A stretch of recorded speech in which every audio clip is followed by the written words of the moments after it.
pa rin ang pighati ang mga kaanak ng mga nasawing biktima ng malagim na pagsabog sa Davao City. Hustisya ang panawagan ng isang lalaking nakaligtas sa pambobomba, ngunit naulila naman ng kanyang magina. Balitang hatid ni Susan Enriquez.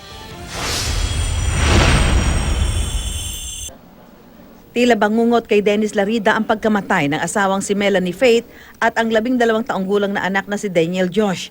Kasama ang mag-ina sa 14 na nasawi sa pagsabog ng bomba sa Davao City noong Biyernes ng gabi. Sabi ni Dennis, nagyayaraw mamasyal ang kanyang asawa sa Rojas Night Market at na mapagod, nagpamasahe. Dahil hindi naman siya nagpamasahe, umupo na lang siya sa di kalayuan habang kasama ng asawa ang nag-iisa nilang anak. Kaya nakaupo yung anak ko sa tabi ng wife ko.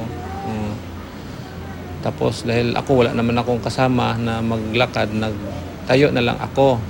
Sa ospital binawian ng buhay ang kanyang mag-ina. Di raw niya alam kung ano ang nararamdaman at kung paano muli sisimulan ang kanyang buhay.